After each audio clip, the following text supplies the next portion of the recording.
City staff is ready.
Sure.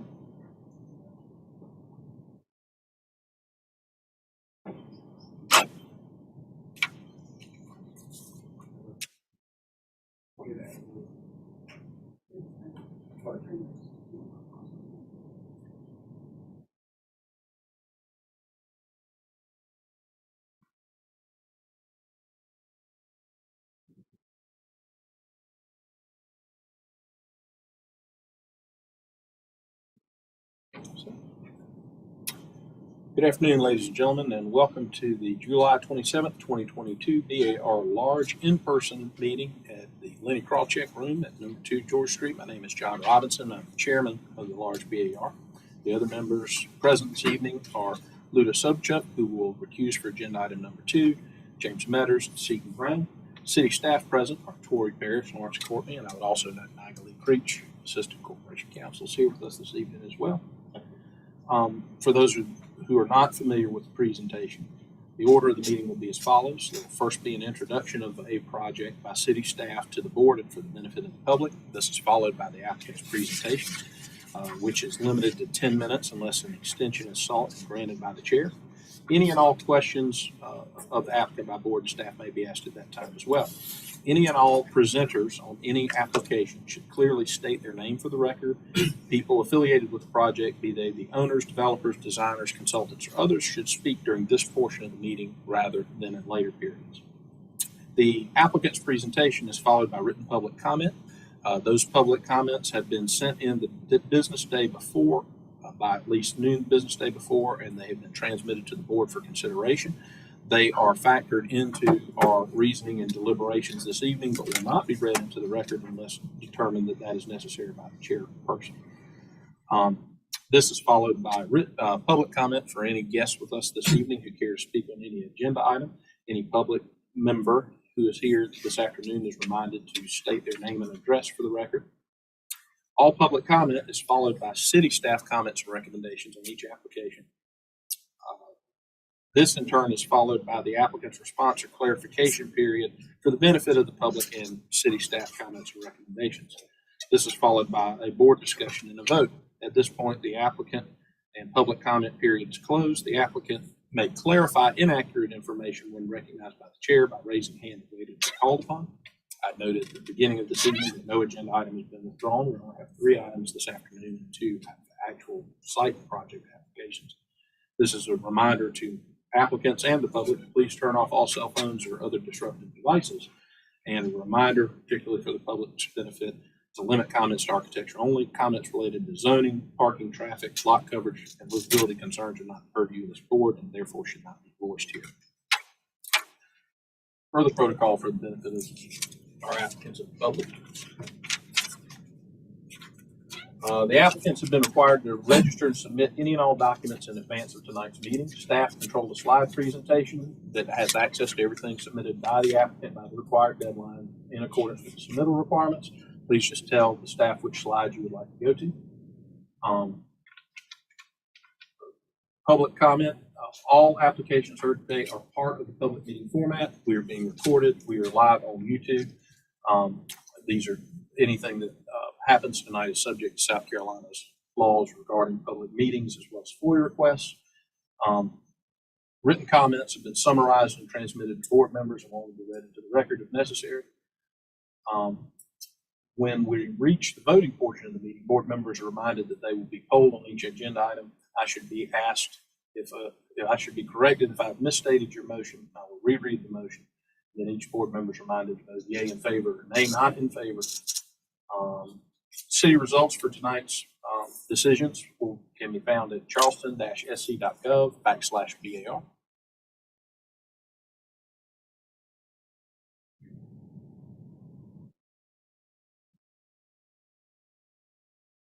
Cherish, we have we need to approve our minutes from the July 13th. Okay, you should have a copy of those on your desk.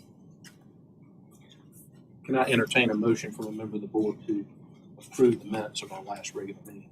Move for approval. Is there a second? Second. All in favor, please say aye. Aye. Any opposed? Okay, passes. Thank you, Ms. Parrish. Agenda item number 2.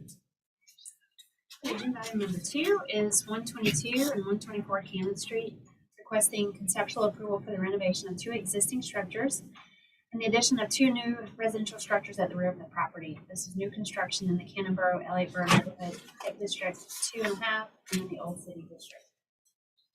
Got some context slides for you showing the location on Cannon Street here. These are the 2 historic homes at the front, and this is 22. This is 122 Cannon. That's 122 Cannon right there. That's 124 on the left. We're looking east on Cannon.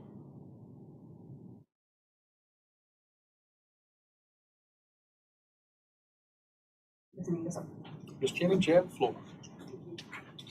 Thanks everyone for being here tonight. I know it's summer and it's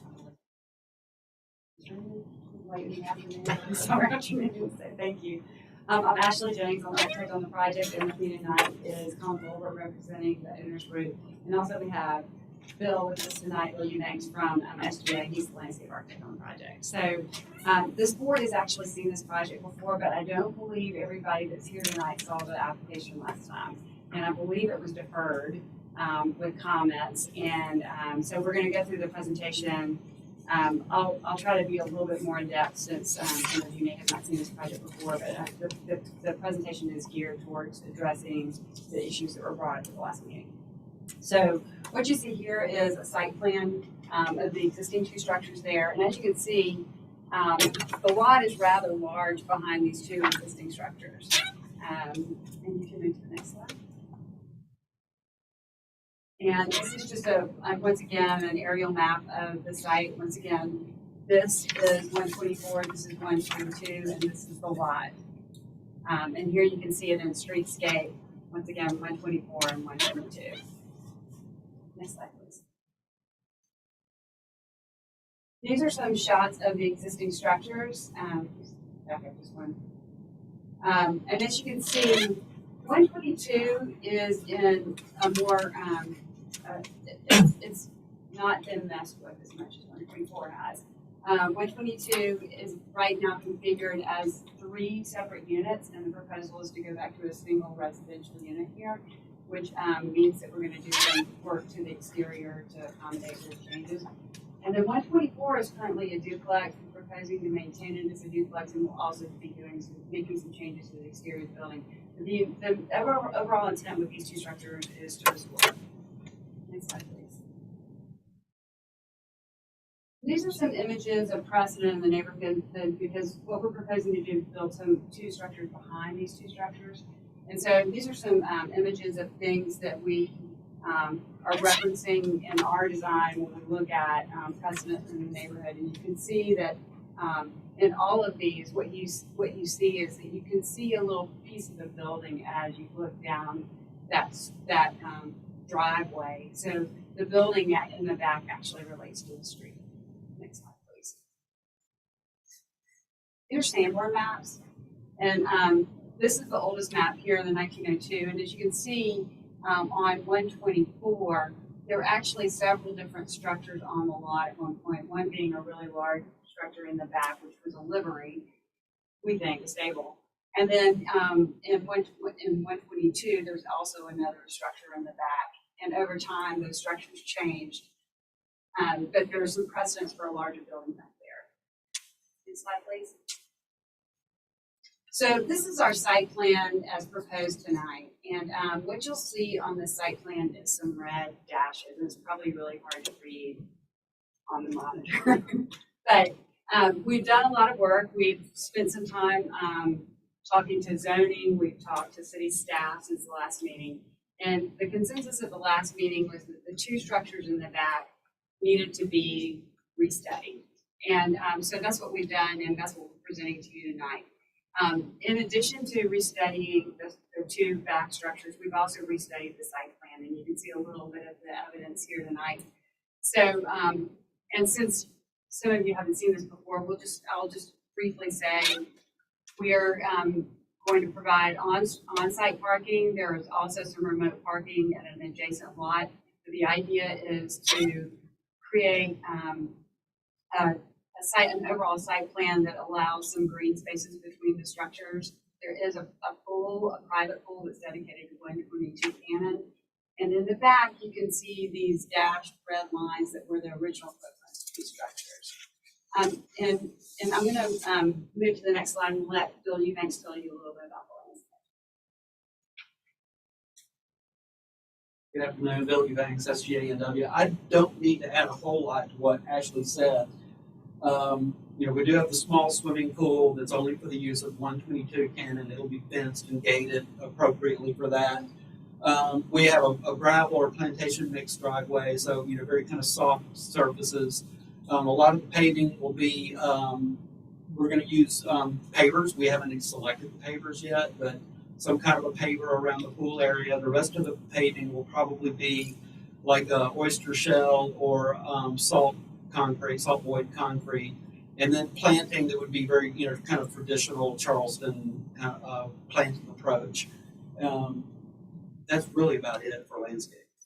Well, I'm going to add on because he's being modest, but there's a lot of information here that that we reviewed with the last presentation, but 122 sits back from the street, so we're proposing a kind of a framed garden in front of that structure.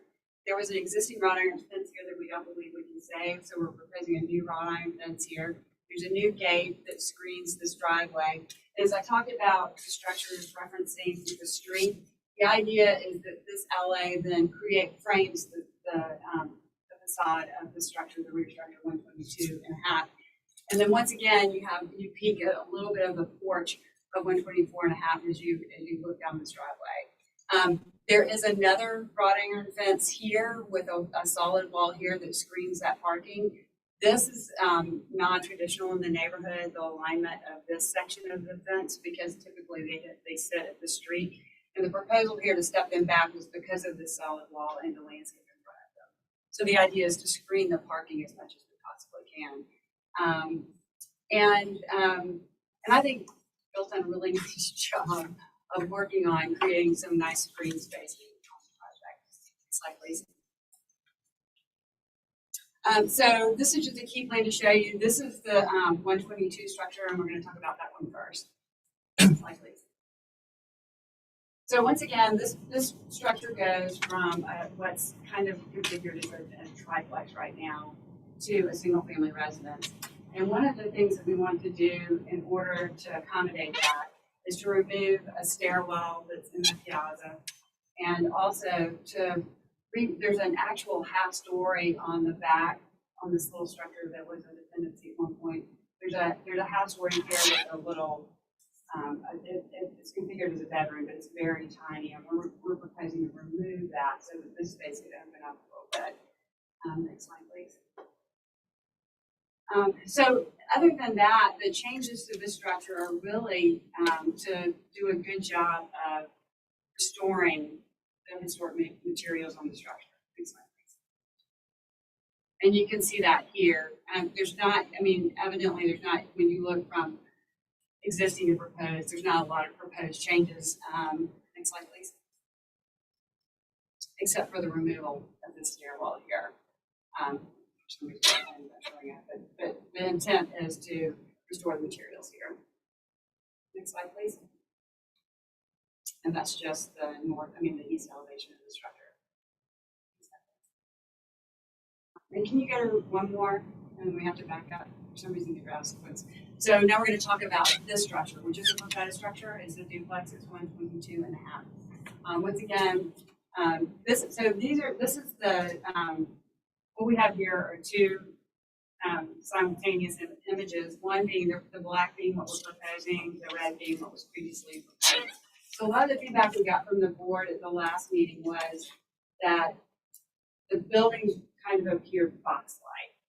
And so the intent was to start to, number one, reduce the footprint, and number two, to start to push and pull the structure a little bit. And that's what you see here is that the structure, this is a double gable structure. This gable on the left is the gable that references the drive, so that it's the one that you see at the end of the drive.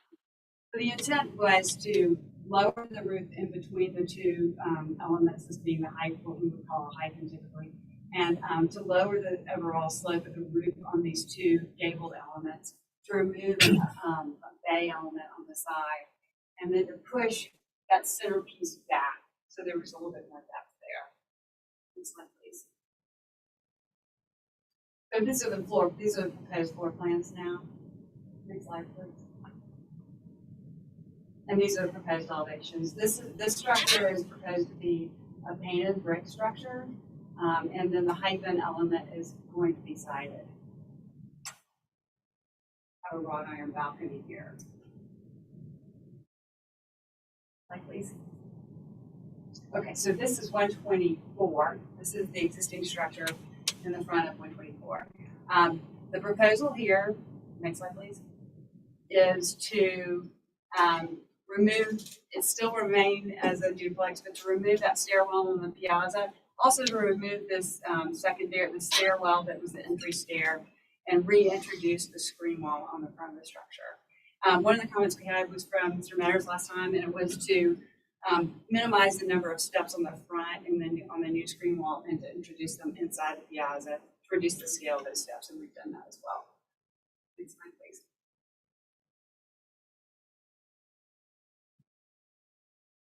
And so, once again, the intent here is to restore the existing structure. This one needs a little bit more love. There's a lot of missing balusters. There's some places where the siding is rotten. So this one's going to take a little bit more work, but the intent is to restore it back. Next slide, please. And then here you can see the addition that we're proposing. We didn't really get any comments on the addition last time. There's a hyphen here, and this is an addition. The intent is to differentiate it from the existing structure, to lower the height of it, and to use a material that's similar but makes the addition distinct. This is the east side of the building, and this is the proposed rear addition on the east side of the building. Next slide, please. All right, now I'm going to talk about 124 and a half, which is the last structure. And once again, next slide, please. This is hard to see, right? But the one of the things about this structure is we had an exterior stairwell that accessed a rooftop deck, and we removed that. So we removed the stairwell as part of the footprint, we removed the rooftop deck, and we've changed the architectural direction of the building a little bit. So what you can see here is that was that rooftop element. We pushed and pulled the volumes a little bit to get a little bit more depth there. So you can see the red in the background is what was proposed previously, and the black in the front is what we're proposing now. Next slide, please. So once again, we took there are two volumes here, and we took them and shifted them and pushed them so that the element with the porch recesses a little bit, and that also it's allowed us to position the building a little bit further behind 124. That gives us an ability to put the building in more of a subordinate relationship to the front structure. Next slide, please. And you can see here, the intent now is to do a reverse board batten on one of the elements and the siding on the other element. And you can see that porch here. The entry to the building is here. Next slide, please. And these are some site sections. So this is looking, if you were to cut a section down the drive in between the two structures, this is looking at 122 and 122 and a half, and this is 124 and 124 and a half. We've created a datum line here so you can see the relative heights. Next slide, please. We did some model shots. I think there were some comments about including more model shots, which we've done this time, so that you can see the building and the way that the structures relate to each other. Next slide, please. These are streetscapes. Here is that gable element that kind of terminates the drive at 122. And once again, the porch element that terminates the drive at 124. And you start to see the streetscape here, the way that this solid wall screens the parking and the rest of it is more relative to what you would typically see in Canberra, LA Borough. Next slide, please. These are some area shots. One looking back at the structure in the rear for 124, and one looking at the structure in the rear for 122. These are some interior shots looking at the area behind the structures, the front structures. This is looking at 124 with 122 in the background, 124 and a half with 122 and a half in the background. This is 122 and a half from the piazza of 122.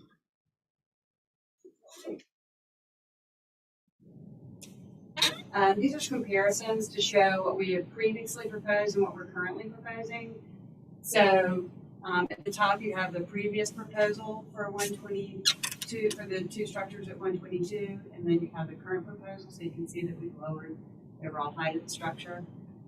This is the previous proposed for 124 and a half, and the current proposed for 124 and a half. And once again, the building actually is a little bit shallower, and it's lower, and the elements don't sit relative to each other the same way anymore. Next slide, please. These are the previous and the current for both of the rear structures. I mean, for this is actually for 122 and a half, and you can see this was the previous and the current, so you can see the difference in the overall height of the building and the change in the slope of the gable and the removal of this bay element. Next slide, please. And these are 124 and a half. This was the stair element that we no longer have. And you can see that the building took a little bit of a change in architectural direction. Next slide, please. These are just some slides of images of materiality and what we think we want to incorporate into these buildings. You can see here, this is a reverse board and batten. This is a true exterior channel gap siding. Or a Dutch lap siding is also shown here. A nickel gap siding. These are aluminum clad windows, the type of aluminum clad windows we propose. Exterior wrought iron rail systems with an Ipe cap and a painted brick. Next slide, please. And these are some of the materials that the landscape architects are looking at for the landscape plan. And I believe that's it. Does anyone have any questions? Thank you, Ms. Jennings. That was very thorough. And presentation was great. You mentioned wrought iron or cast iron fence out front that I think you said, quote unquote, could not be safe. Well, I mean, it may be able to say it's completely covered with Confederate jasmine right now. So you don't know. And it may be that when we get all of the jasmine off of it, that it's okay. But we don't want to take it off right now because Sure. the jasmine is providing a great screen. But there is an existing wrought iron fence there. I didn't know if it's really beat out. But, you said so. That Right. just No, out of I mean, it would be great to be able to reuse this as parts of it if we can. Sure. Further questions? Mr. Chairman, thank you. Yes, sir. Mr. Matters. Actually, you've never called me Mr. Matters before. So probably help hard. I may have the numbers on the houses wrong. If I'm facing them from the street, 124 is on the right. If you're facing from the street, 124 is on the left and 122 on the right. Okay. So the panel front door at 122. Mhm. Is that a new door? That's a new door. So again, I think that those large panels, just personally, I like the orchestration of the panels and the door on the right versus the left. This is and then the brick freeze. How's it going to work at the back building where the roof comes down and there's not a lot of overhang on brick? Are the gutters going to be installed there? That probably will end up with gutters there, yes. So that means that we ultimately have downspouts also. Right. Mhm.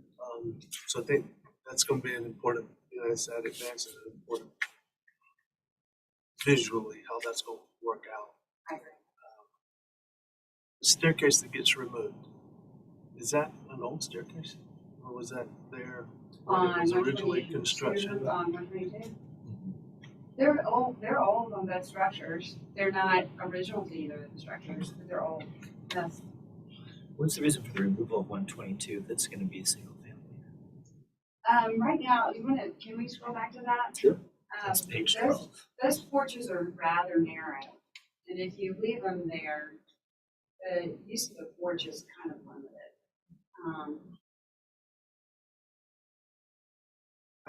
Actually, I would But we would be fine. We would be open to that discussion, I think. I'm not saying that I would be necessarily against it, but I would like to know, is it like 100 years old? Or is it, when does it fit into the, I mean, I can look at it and tell you what I think from a date standpoint, but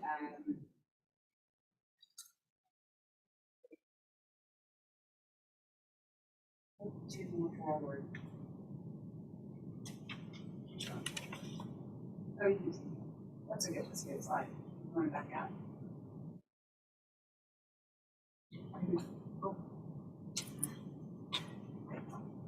There you go. This is it. This is the one at 122, and this is the one at 124. This one is not nearly as nice, obviously. 124 needs some love. This one is not. It's not one of the more special existing stairs I've ever seen, but it's probably been there for a while. But those, like I said, in both instances, that piazza is so narrow that if you leave it there, this one crowds that entry door a little bit. So that was a thought there. So, and I think you said on Sanborn maps, it would be fair to say the buildings date from between 1890 and 1902. Put it out this year. Yes, we don't have a Sanborn before 1902. That's specific why. Okay. But yeah, I would suspect they're both older than 1902. Yeah. Okay. and then the last question I got was on the vertical siding. Mhm. What you call that? The Reverse board batten. So is there gonna somewhere be a flashing line? There will be, and what we've done in the past, and that image that we showed in the slides is a building we did on Board. If you do a true a 1x8, you give them pretty long runs, and we actually just miter and did them like this is a flashing there. It's just like a Z flash or Mm-hmm, something. mm-hmm. Yes, So it's a line would be created at some point. you are going to have a line somewhere. Mm-hmm. That was all. Thank you. Thank you, Thank Mitch. Further board questions?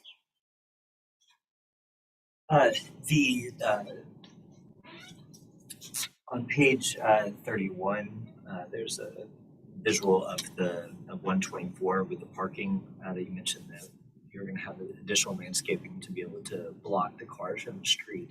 Actually, Lawrence, you can go back two more. The over view shows it as well. Right I here. don't. Right. Yeah. It's not. I don't see that as much on 31. It looks like it's just brick pavers going out towards the street after the gate. Is that supposed to be? I mean, are we going to be able to see all these cars from the street? Is what I'm You concerned are about. going to be able to see the cars a little bit. I mean, if you're walking past here, this is a wrought iron fence. Right. And And the one just below it is what I'm concerned about. then this is a gate. This is the solid wall here. And You get to slide 31. Yeah.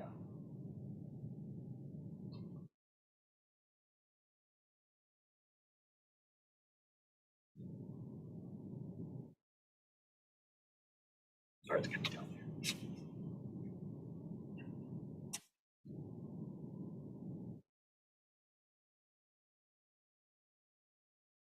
There we go. That was the top one. Mhm. So this is that solid wall. I haven't shown any landscape in front yet in our model. But Okay. the intent, yes, that's that hatch pattern is for a planting area, and the intent is to have some landscaping in front of that. And Bill could probably talk to that more than I can. Actually, there's landscaping shown in this bed and in this bed. And once again, this breaks that rhythm on the street, but because we needed a solid wall here to screen the parking, the intent was to drop it back. So then this wall aligns with that because it aligns with that piazza screen wall is the intent there. Yeah, we may do like a small ornamental tree in front of that and then some lower planting underneath it. Further board questions? Thank you. Any written any public comment on this agenda item? Yeah. City staff comments and recommendations.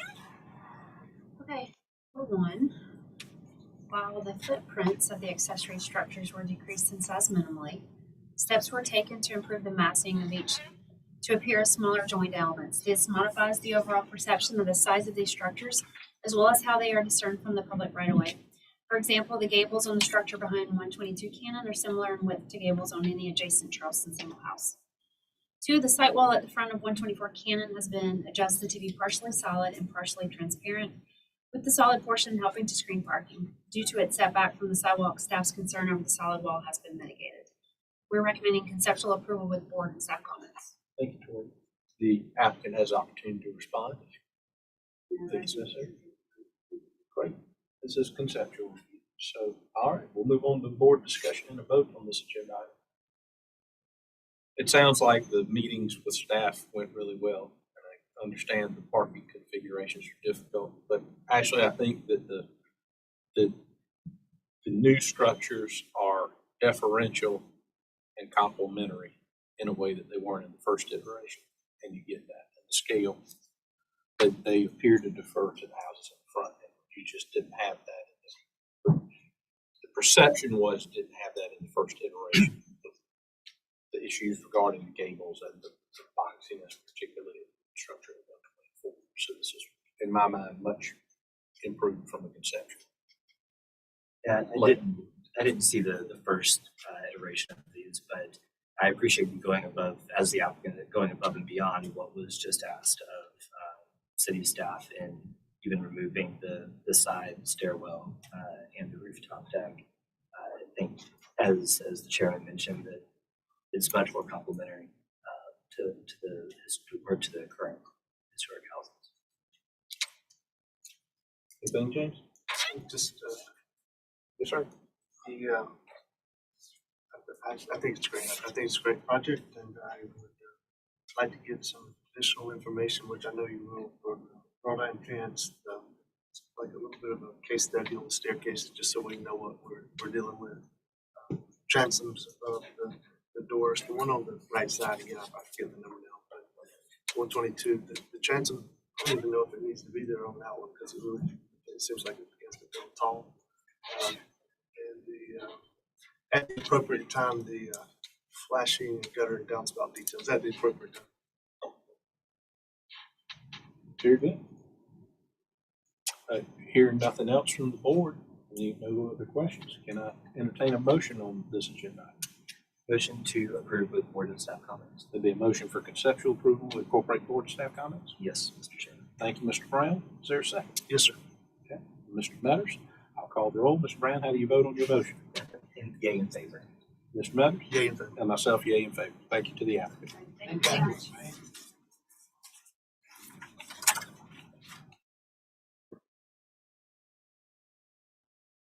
All right, Mrs. Parrish, agenda item number 3. All right. Number 4. This one is Foundry Alley, also known as Iron Forge Alley. The request is to substitute fiber cement lap siding, which is 5/16 inch, for the 5/8 inch as originally approved. Artisan Hardy is no longer available. This is new construction. It's It's in a PUD height district 2 after 3 Old City District. Mr. Jarrett,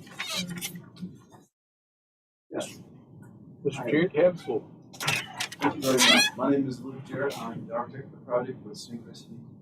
We also did the land planning and the PUD document for the initial part of the project. This is an unusual presentation for me. I have not ever been before the board to ask for a material substitution. This is a pretty unique situation.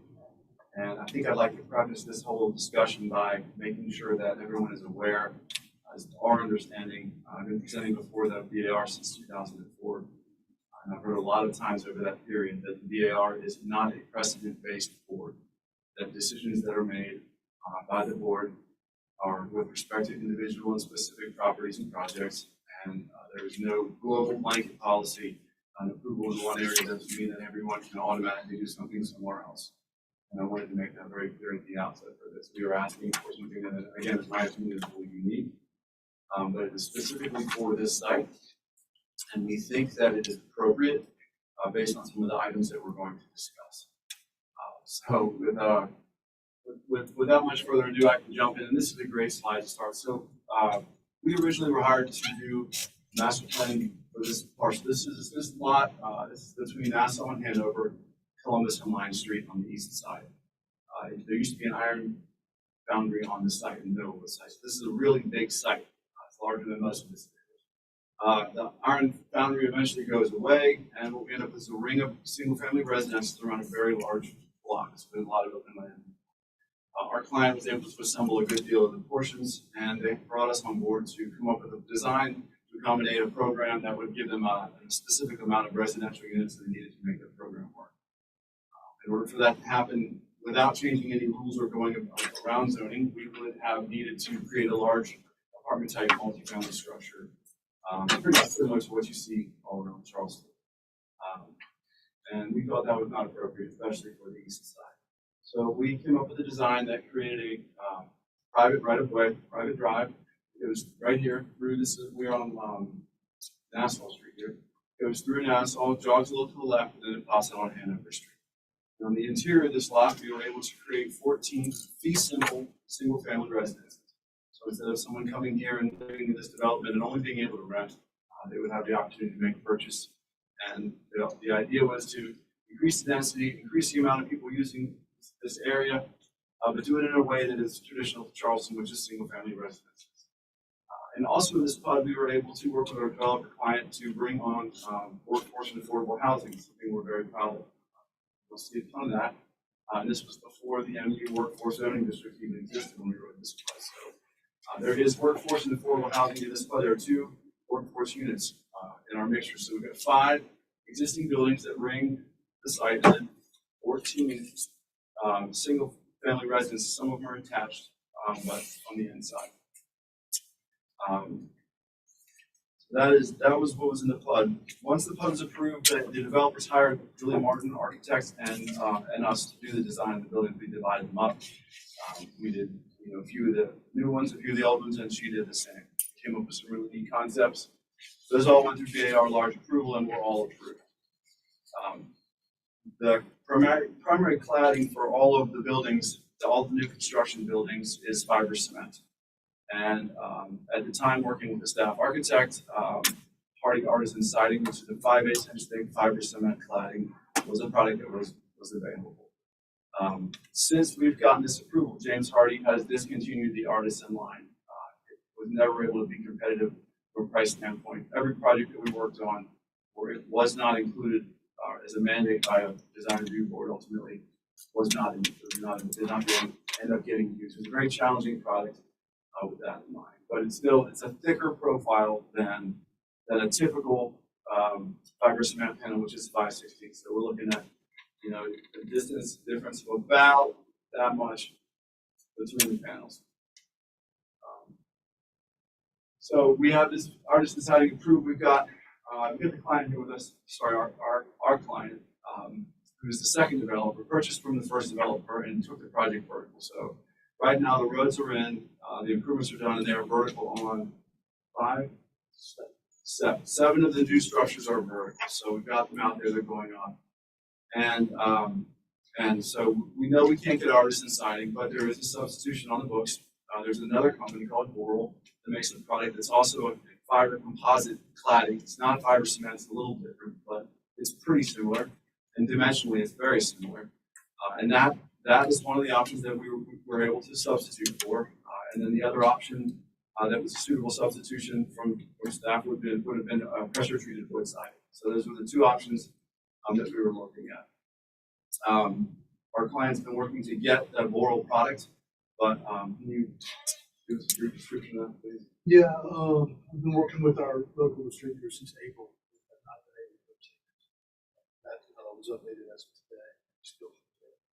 So the emails that were around today said that this product is not available in our market at all. That all of the products that have been manufactured in this line are previously committed to other construction projects. They're not able to guarantee that if we did place an order with them, that they would be able to fulfill our order, which puts it in a very risky category, and it's not a really great option. So while that would be a very really good substitution from the pure material and dimensional standpoint, it's just too risky. And with buildings sitting up, coming into a very wet part of the year, we need to get these things covered and provided. So we're kind of at a pinch point. The option to go to a wood cladding is there, but that's something that we would really, and that's why we're here ultimately tonight. We are asking the board to consider. We have a fiber cement siding approved on our project. It is a 5/8 thick fiber cement siding, but it is fiber cement. We chose fiber cement not just for it looks great, but we also chose fiber cement because of a few other reasons, and they make a lot of difference here. Number one, we chose fiber cement because our buildings are pretty close to each other. We're in a really dense part of town, and these buildings, if something happens, if something catches on fire, fiber cement cladding is non-combustible, and that's a really good thing to use when you are working in dense urban areas like this. So it makes sense from a safety standpoint. It makes sense from a performance standpoint. Also, in our climate, it performs better. Fiber cement performs better than pressure treated wood. I personally redid a house about 4 years ago, and I was going to use a James Artisan product, but ultimately switched to a real wood product to do this. I lived in a house previously for 16 years that was clad. I also had it clad in a normal fiber cement. The 4 years that we've been in the new house, the performance of the kiln dried pressure treated wood, which is top quality material, is not anywhere near from a maintenance standpoint quality of the fiber cement house. The paint doesn't stay as well. It's much more susceptible to rot. It's much more susceptible to damage. And so that's another reason why we like the fiber cement. It's a modern material, it's a quality material, and it performs well. I have a case study in our presentation I would like to show it to you briefly also. If we could skip forward to that, please. And again, this is not a precedent board, and I'm not saying because this one here is in the historic district, detached single-family houses close together, that's not. I'm not saying because they did this, we should be allowed to do that. What I'm asking you to do is look at this project here. This project is on the corner of Rutledge and Bogart Street. It was designed by Johnny Tucker Architects, and I was here in the BAR meeting when he was presenting that. The city staff asked for them to not approve it because they did not like the 5/16" cladding that he had proposed. However, the 5/16" cladding that Mr. Tucker proposed was also a design decision. He felt that in a contemporary situation, we are not trying to recreate historic buildings. We are trying to create new pieces of architecture that stand as a representative of their times. Using fiber cement as opposed to pressure treated wood is a small step here, but being less sort of fastened to using something that creates a pure facsimile of an original historic material versus something that takes a modern material and uses it in the way that was intended, which is to sheet based by lapping for a great barrier, and using it kind of as more of a modern material. But also, the material looks great. You are not going to stand and look at these buildings with a siding that's about that much narrower than what could have been, and think that these buildings are less successful. They're in marvelous condition. They're, I believe, 4 years old now too. This is a really great infill project, corner of Rutledge and Bogart Street. Of course, with a really good architect design it as well. So I wanted to include this to show that this material can be used in the historic district, and it has been used in the historic district, and when it's used appropriately, it's very successful. From a maintenance and performance standpoint, wood and fiber cement, brick, metal, it doesn't matter what the exterior cladding is. If the person takes care of the building performs well. If the person neglects the building performs poorly. At that point, we're ultimately at the responsibility, we're asking the homeowners, the people that are owning these buildings, to take care of these buildings. Luckily, these are all fee simple buildings. These are for sale units. These aren't going to be people renting. These are going to be people who are owning these buildings they live in, and they're going to be moving into the east side to be in the neighborhood fabric. So they have a very high incentive to keep their materials up and performing. Moving forward again, and I know also this is an area that is not necessarily under the purview of the BAR. Again, I've been to a lot of BAR meetings before, and I've heard people come in front of the board and make requests with respect to cost. It's a really challenging thing to do because although cost is a very real factor in any project, the Board of Architectural Review's purview is a little higher than cost because ultimately they have a bigger picture to consider, and we absolutely respect that.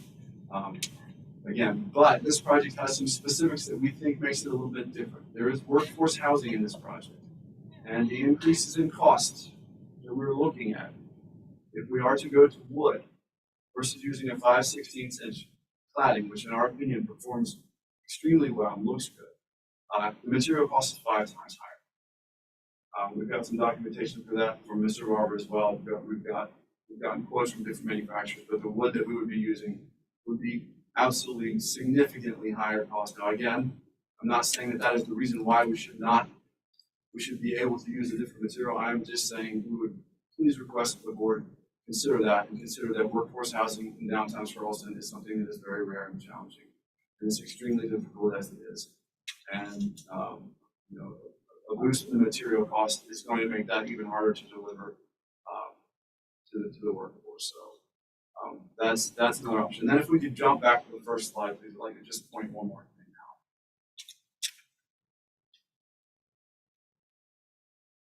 I'm sorry, not my slide. The overall aerial of the whole slide, please. It's one of y'all's things. Very first one. Very good. Thank you. All right, so Nassau Street, Columbus Street, Hanover Street, Line Street. This is a private right-of-way, Iron Forge Alley, cuts between them. And you can see that the parcel numbers have been assigned. So we've got existing historic all across the front here. These are all in this plot. These two are really cool Freedman's cottages that are restored. These are some older Charleston buildings. There was one here actually that burned down, unfortunately. They've all been restored except for this. Julia did this one here over on Hanover Street. It was elevated to get it out of the way of flood and restored. It's a beautiful building. You can see the rest of the block is wrapped by large structures, 2-story structures. All of our buildings are here in the middle.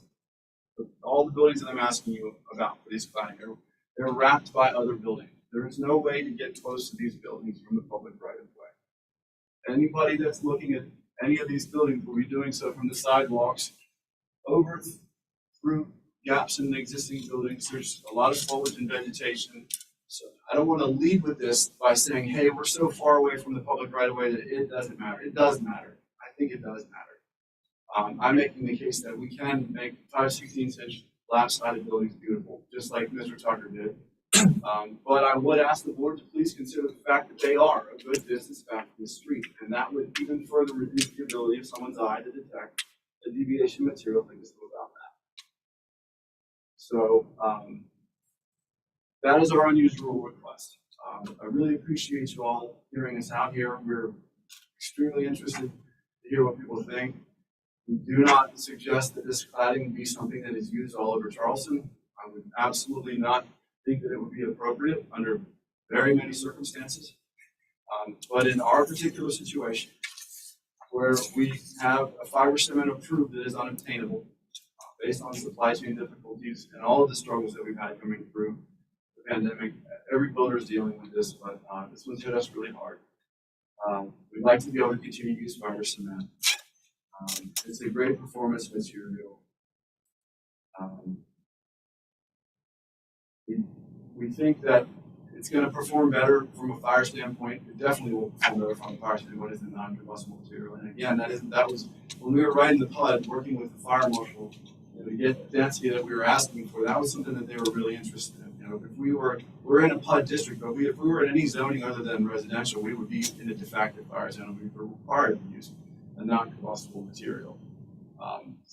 It's a safer material up here. We're trying to do workforce housing in downtown Charleston. It doesn't get done much. We're asking not to have that more difficult. We don't want to use wood if we don't have to. We just don't think it's the right material. But obviously, if the board feels that that's the one for us to use, we will. But we thought we'd come before you and ask for this. So that's the end of my presentation. I'll be happy to take questions. Thank you, Mr. Chair. You'd have made a very good appellate attorney. Another line. Well reasoned and well argued. Any questions for Mr. Chair at this point? Any public comment? Yes, I'm sorry, Lou. It will be kind of dual question to staff and applicant. Is the profile of the siding has to be lap siding?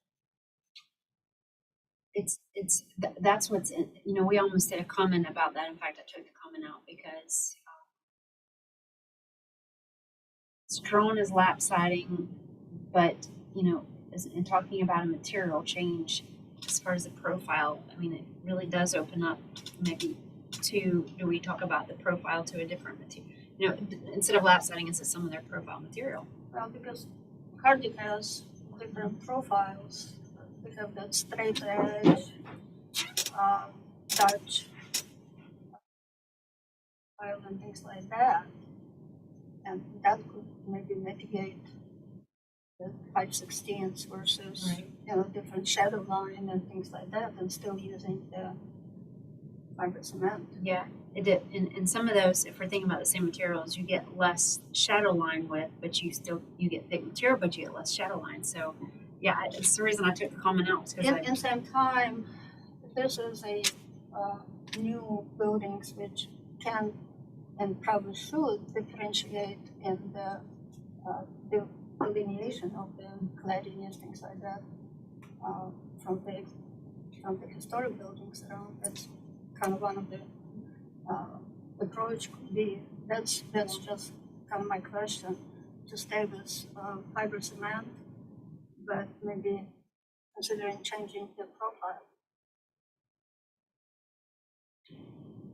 I'm getting Mr. Jarrett nodding is taking that into consideration. So if I might respond, and that would be something that we would be willing to look at. I guess one of the reasons why, again, this is a unique situation is, to find out, we've been working diligently to move forward with these buildings. It has been our understanding that this boral product was something that we could get our hands on. It was a very big surprise to find out that was not something that was going to be the case. Julia just found out that no one can find this stuff. Freeman's been trying since April to get these things, and our buildings are framed up and they're cladded. Sorry, they're framed up and they're sheathed. The vapor barriers are up. So some of the buildings that we have up now need to get something put onto them before they deteriorate. We've got a couple buildings that haven't started yet. We have a little more of an opportunity to take the time to go through the VAR meetings that we would need to go through to get our exterior material changed. So realistically, to do what you're saying, which is a good idea, but I think it would take a time period to get it approved that would put these existing framed buildings at great risk, because the longer the plywood and the wood sits out in the open, the less. But it's a good idea for the 7 new buildings that haven't been started yet, and that would be something we could go forward and talk to the board about for sure. Just the last one. I'm not talking about changing to boral.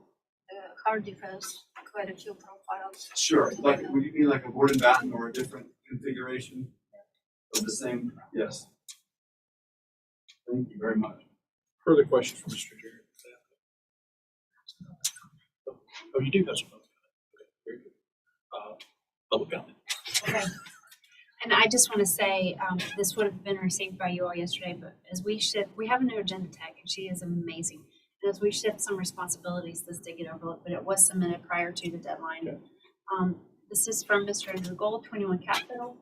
I'm very concerned with the precedent that would be set by allowing the use of 5/16-inch cementitious siding within the historic districts. There has been an understanding for a number of years that the BAR allows use of cementitious siding only in thicker profiles. This is a sensible compromise which was made with input from neighborhood associations and preservation groups. Artisan Hardy was only one brand of cementitious siding. We have used other brands of thicker cementitious siding on Charleston projects with no difficulties. And lately I have seen many of my clients return to the use of wood siding because the kiln-dried after treatment siding material now available from local lumber suppliers equals the performance of cementitious products. I speak on behalf of the Canterbury Elliott Burn neighborhood, and although Foundry Alley is not in the neighborhood, we do not want to see a precedent set here. The city's 2011 area character appraisal of our neighborhood specifically called out thin cementitious siding as inappropriate. We want to hold to that standard. That is all public comment that was submitted in writing. Thank you, Ms. Parrish. And what was the name? That was Mr. Andrew Gold. Andrew. Okay, very good. That was Speaking it. on behalf of Elliott Burn, Canberra, or speaking on. Let me look it I'm up. sorry, I just want to make that clarification. I Thank just you, Ms. lost Brown. it. I took a screenshot.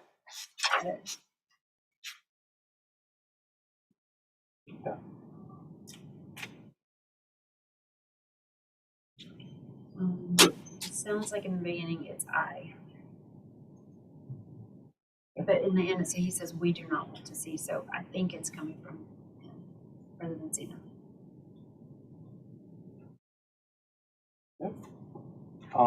City staff comment. Sure. All right. Staff is aware that the 5/8 inch cementitious siding is limited in supply due to the discontinuation by Hardy brand of their 5/8 artisan line. 2. Iron Forge Alley is a privately maintained roadway and a PUD, which should be understood in relation to visibility. 3. Due to the smaller building footprints, the horizontal span of the material would not be excessive, which could prevent concern over the material showing defects or having a wavy appearance. 4. Staff finds that reviewing an exception to our policy requiring 5/8 inch thick siding may be appropriate on a case-by-case basis in other areas during a time of short supply, but finds it inappropriate in this location. 5. An alternative to consider is the use of milled decayed wood. And 6. This project is in the Old City District. Staff and board have maintained the requirement of 5/8 inch thick siding in these areas. Staff recommendation is. Oh, I'm sorry. That's It's okay. denial. I'm so Sure. sorry. Just making sure that was the case. Okay, very good. Mr. Jared, any response? Yes, please. if I Sure. may. Thank you very much. First of all, Andrew Gould is I believe the chair of the planning for Canterbury Elliott Neighborhood Association. So he's not the president, but he does. If we were taking a project before Casebo, we'd be talking with Andrew before we talk to him. So it's definitely something that would be more than just one person's opinion. And he's a great designer and a really good asset for Charleston. And I completely agree with a lot of what he said.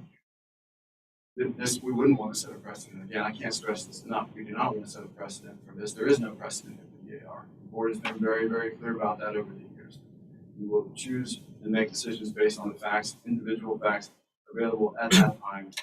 And it does not matter what's happened in other places before. So precedent is not something that happens here. It's not something that the board allows to happen. And if someone comes in front of the BAR and begins to use the word precedent in that presentation, there seems some very ugly things to happen. So again, that's not going to happen. We're asking for a specific and single individual case. I disagree with the statement about the performance of the kiln-dried pressure-treated wood. Again, I have it on my house, and I've seen it after 4 years, and it is not as good of a material from a performance standpoint in our hot, humid, air-conditioned climate as the fiber cement cladding. And so I would take it. The only thing I would take issue with is with that. In terms of the city's items, staff and the board maintain the requirement of 5/8 inch thick siding in these areas. That is something that happens here and there.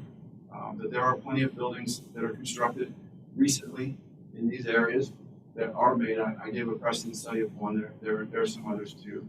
So again, we think this should not be something that people can walk into Charleston and say, hey, I'm going to build a house with this material downtown historic district. No. But if their building happens to be a full lot width away from a public right of way, and then also behind some other historic building that's going to get everyone's attention, and then there's also some trees, and it's set really far back, and we're looking at really small areas of cladding on these buildings. We've got a lot of porches, we've got roof forms that are interesting. So we're not talking about giant fields of cladding that are going to move and wave like this 5/16 that does. You know, if you have 25, 30, 40, 50 feet of this stuff, sure, it's gonna look a little weird. But any planes that we have on our buildings that aren't very fenestrated or close to each other, because we're very dense in here. So we don't think that the characteristics that make 5/16 less desirable are going to be present. And then this is a kind of a specific kind of case. I think we're making that too. Yeah, a couple things I want to comment on if I can. Can you pull up that picture again that had the surrounding homes? That area, the aerial one? Yeah, there you go. That's a good point in these pictures too. You can see how short the runs are, which I think will really help in the installation. But 92 Nassau or 82 is a newer home that's renovated. It's currently, the siding's failing on that. And you can see where it's being ripped off right now and replaced. It's when was it renovated? 5 years ago? 40 times. Yeah. There's a newer home on Aiken Street, I believe right out of the shot, that was built right about the time I got involved with this project. It's completely green now. And the wood siding is just holding so much moisture.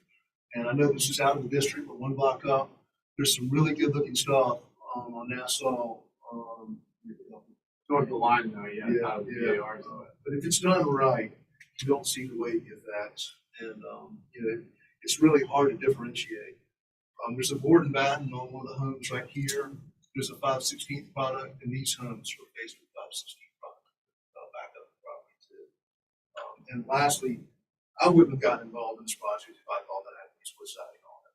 I'm dealing with some liability and something else related to it. And it just there's the product is so much more superior than product. So I think you guys will take that into consideration. Sure. Thank you very much. Okay. We now move to board discussion on this very important issue. What do my fellow board members have to say about this agenda item? So, Mr. Chairman, I'm happy to start. I'm looking at my member who usually has the greatest expression of interest in materials and material performance, very consistent.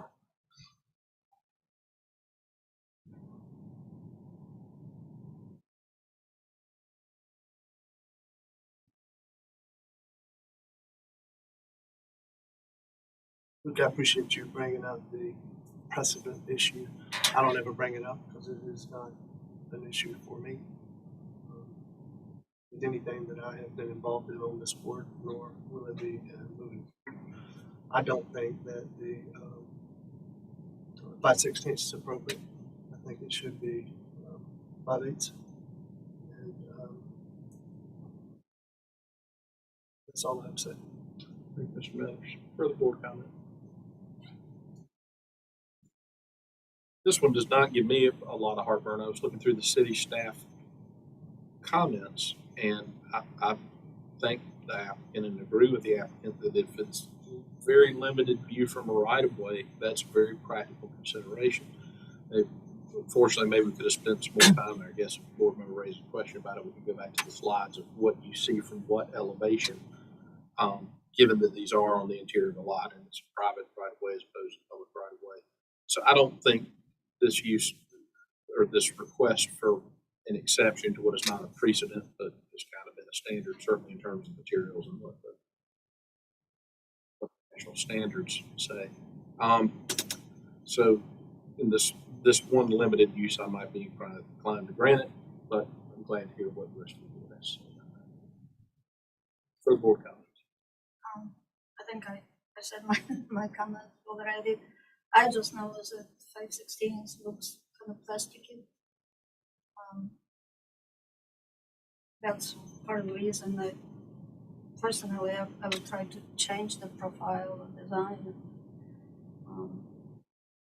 But if not, and usually the actually wood siding would be more like 3/4 rather than even 5/8. So it creates better shadow and continuity.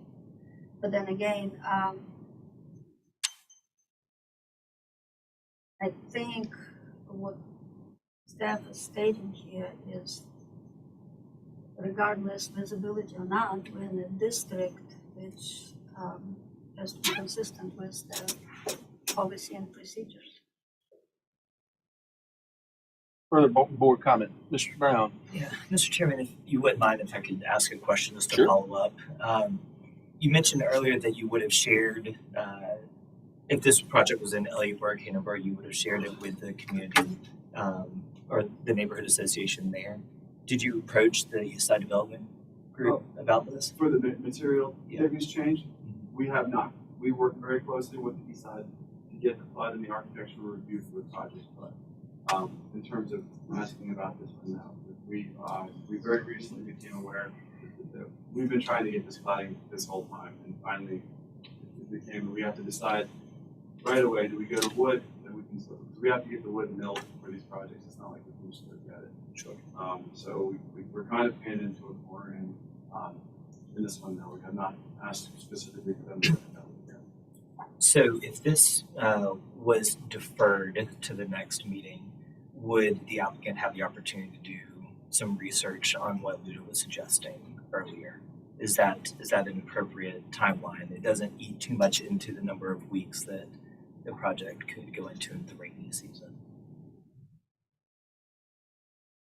Where would it go in? August 10th is the next meeting. So it could go to the next meeting. I would imagine allow the applicant some time to do some research to see if that would be a viable option for the project.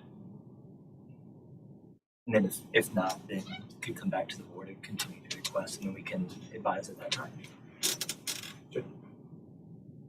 Thank you for that observation, Mr. Mayor. Get a question that led to an observation. Further board comments? Mr. Chairman, I would think that the applicant may want to withdraw if they're interested in that, and not because otherwise I'm prepared to make a motion. Okay. Very good. Suggestion withdrawal, which of course happened in our last meeting with an emergent issue. Further board comments or a motion, which could be a motion to defer or a motion to. I would like to motion to defer for additional restudy with board and staff comments. Incorporating board and staff comments. Please. Mr. Brown, your motion is deferral, restudy, incorporating board and staff comments Yes. this evening. Is there a second? I second. Thank you, Ms. Socha. There being a motion and a second, I'll go down the roll. Mr. Metters, how do you vote? Nay, not in favor. Mr. Brown, Yea in favor. Ms. Socha, In favor. and myself, yea in favor. Thank you to the applicant. We'll see on the next agenda item. That may not, that doesn't necessarily resolve your issue on time, but incorporating staff comments, it may frame up where we can go from here. Okay? Very much. Sure. We understand. Thank you. Great evening, you all. Thank you.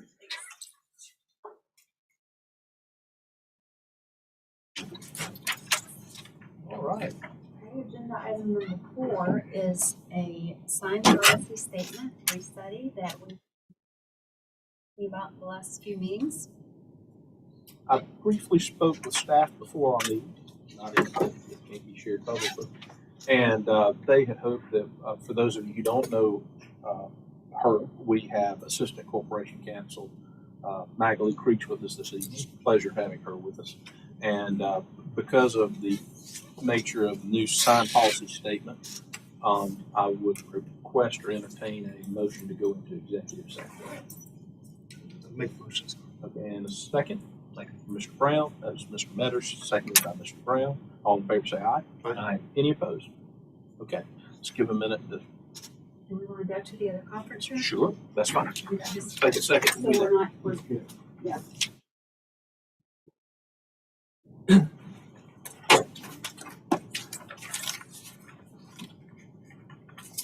You want to bring you want to bring a copy of the policy.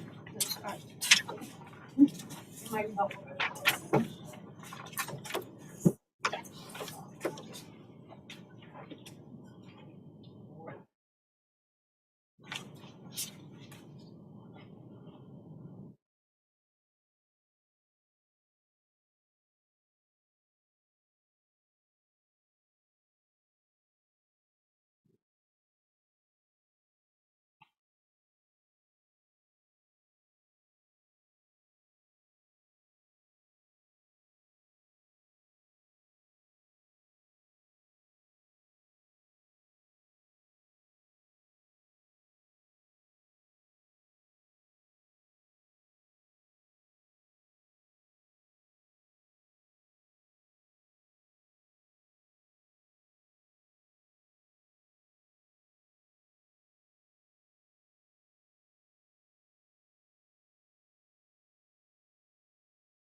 Lori fans.